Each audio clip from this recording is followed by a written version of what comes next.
Welcome back to your channel Swayam learning point और मैं हूं आपका learning friend Subhash Gaekwad.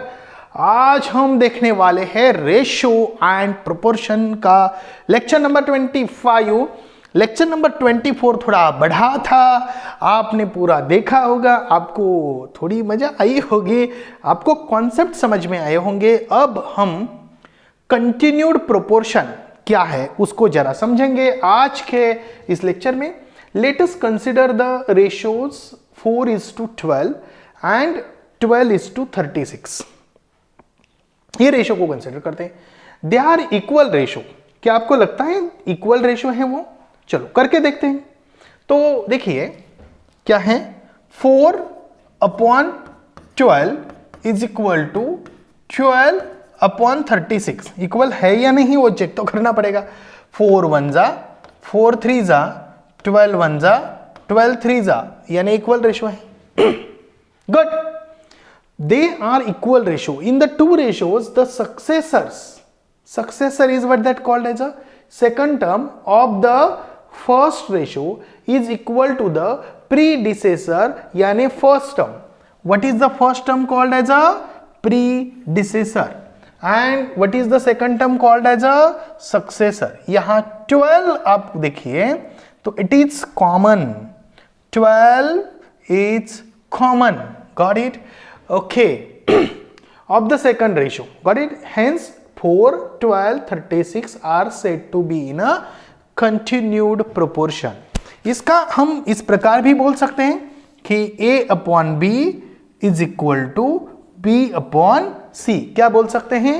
A/B is equal to B/C, यानी if A/B is equal to B/C then ABC are in a continued proportion।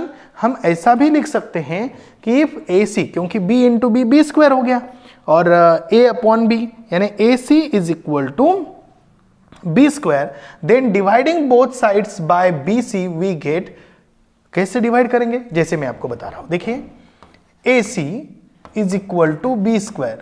अब दोनों side से यदि हम BC से डिवाइड करेंगे तो हमें क्या आएगा? देखो बताओ तो मुझे। CC यहां कैंसिल होगा, यहां B स्क्वायर और B कैंसिल होगा। बताइए यहां क्या आ गया है?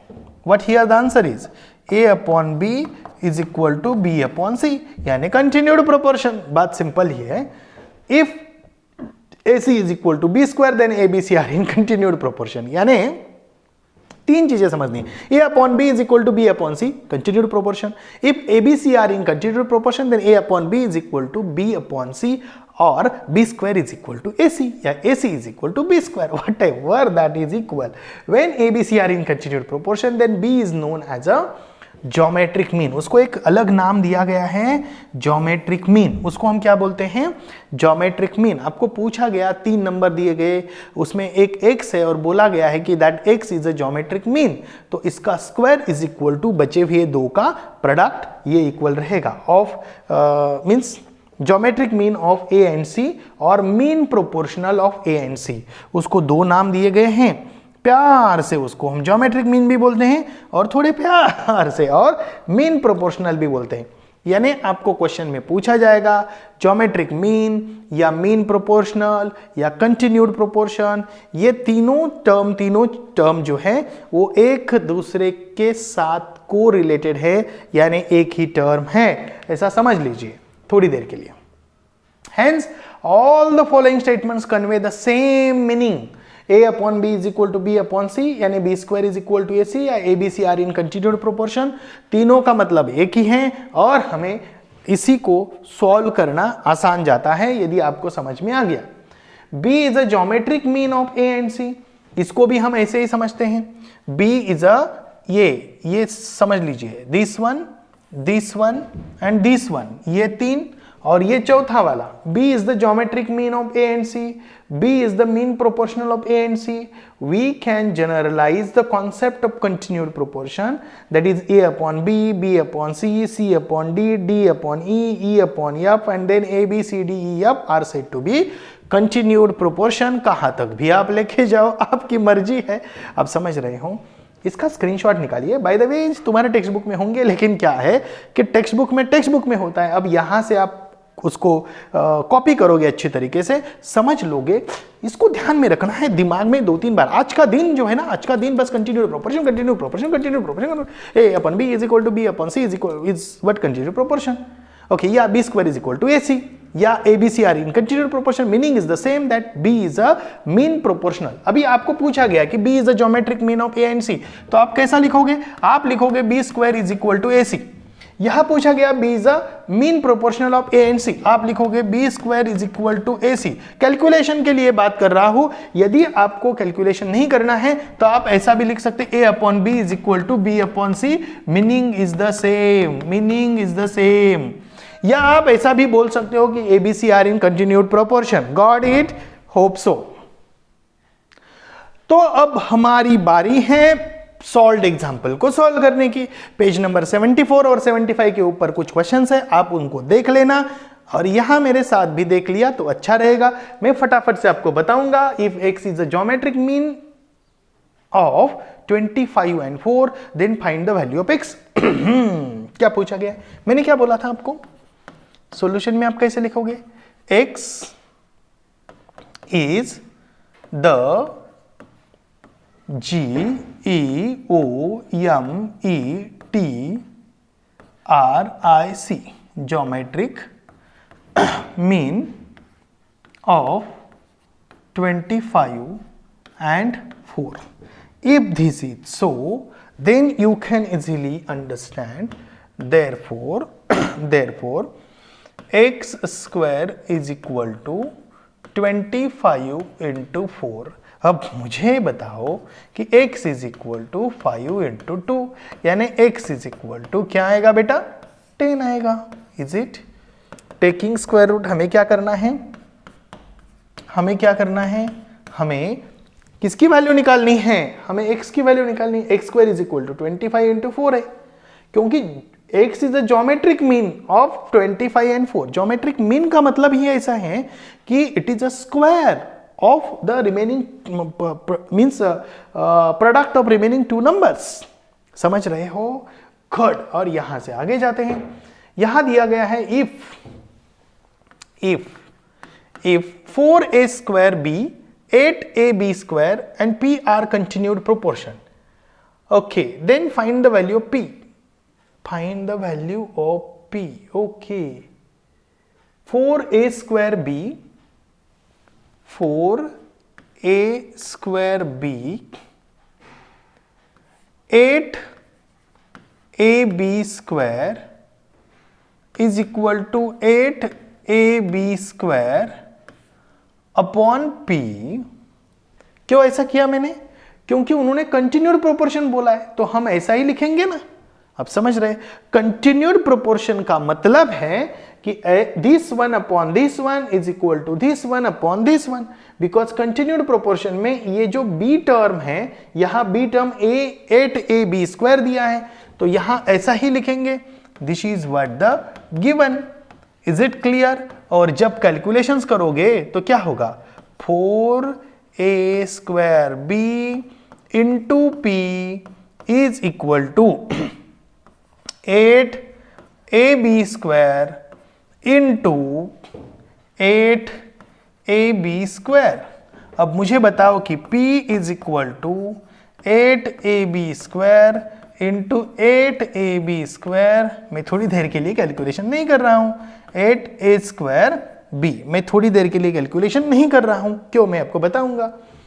4 1 जा 4, 4 2 जा 8, ओके गुड। अब यहां a स्क्वायर, तो ये a और ये स्क्वायर कैंसिल हो गया, ये b स्क्वायर, तो यहां b जाएगा और यहां सिर्फ स्क्वायर जाएगा, बचा क्या? o लिख दो। 8 इंटू 2 16, बहुत बढ़िया। 8 into 2 what 16, b square into b square into what b, यानी 16b cube is the value of p। Check करिए, is the value of p, check करिए, नीचे कुछ नहीं रहा है, नहीं रहा है, तो 16b cube is the value of p, that's it. Okay, समझ लीजिए। 4a स्क्वायर b, मैंने आपको बोला ना पहले, लास्ट कल के वीडियो में मैंने बताया था आपको कि हमारा माइंड कभी कभी दूसरी चीजें सोचने लगता है, तब हम कैलकुलेशन में गलती कर सकते हैं। इसके लिए दोबारा चेक करना जरूरी है। 4ab² 8ab² 8ab² upon p, ये 4a² ये डिनोमिनेटर हो गया 4a² ओके, 8ab², 8ab², इसमें 4 2 8, 8 2 16, यहाँ तक क्लियर हो गया। ये b² है, ये a कैंसिल हो जाएगा क्योंकि ये a इंटू a², तो a² और ये कैंसिल हो जाएगा। अब यह b² है तो यहाँ का a² और यहाँ b गया, बचा क्या b और ये b², यानी b² into b is what b³ and this is what our answer is correct. Which number should be subtracted from 7, 12 and 18 such that the resultant numbers are in continued proportion? Oh, that's great. अब ये कैसे solve करें sir? कौन सा number हम subtract करें? देखो, तो which number should be subtracted? तो इस केस में हमें क्या करना है कि we have to consider that number x. आपको पता है, तो let x be subtracted, x be subtracted from 7, 12, 18. Okay, ऐसा करते हैं तो फिर क्या आएगा? Therefore क्या आएगा? 7 minus X divide by 12 minus X is equal to 12 minus X divide by क्या आएगा? 18 माइनस एक्स। अब मैंने क्या किया? ABC मतलब 7, 12 एंड 18 आर कंटिन्यूड प्रोपोर्शन, मतलब these numbers will be in continued proportion as per the given, and therefore हम क्या करेंगे?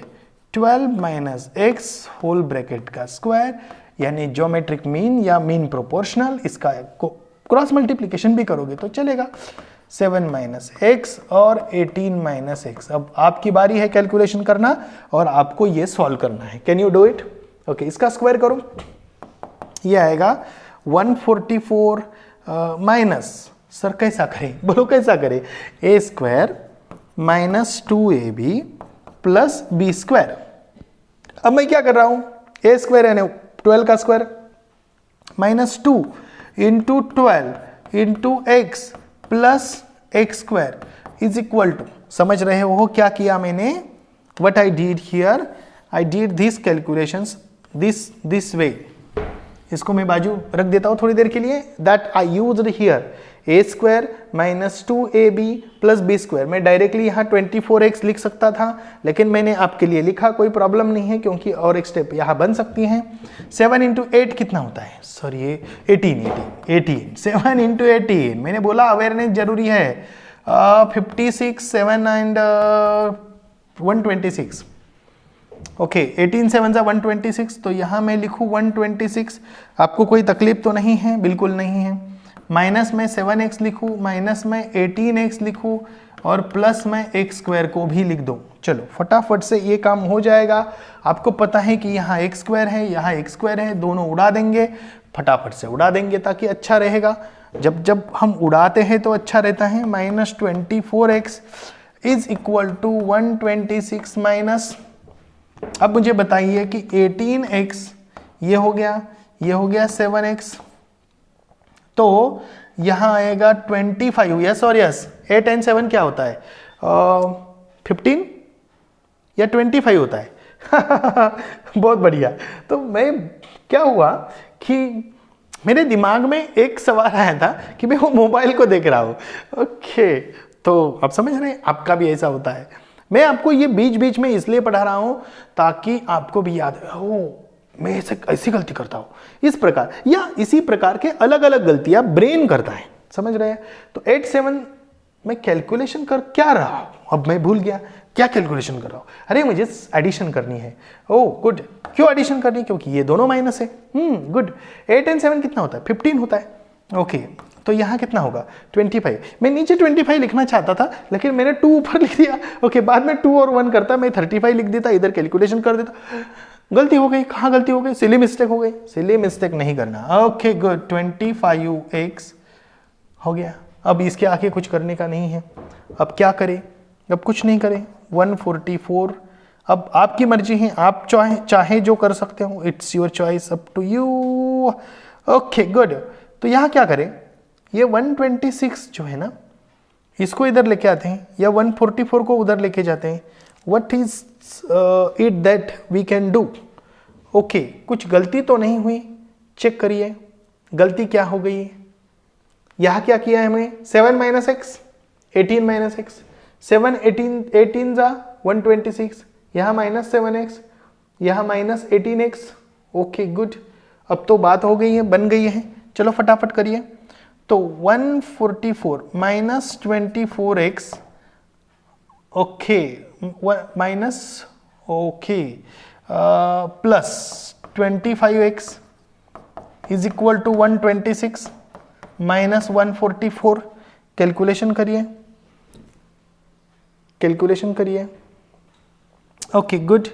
अब यहाँ क्या आएगा? x आएगा, यहाँ क्या आएगा? माइनस, हो गुड। तो यहाँ देखिए 144 126, तो यहाँ 8 आएगा और यहाँ 18 आएगा, तो यहाँ माइनस 18 आएगा। अब मुझे एक क्वेश्चन है कि माइनस 18 को सब्ट्रैक्ट करने के बाद ये टर्म्स कैसे आएंगे? Okay, that's a question in front of me. Okay, ये just you check it, you check it. So you might have got this, what the x is equal to minus 18. So thank you, bye.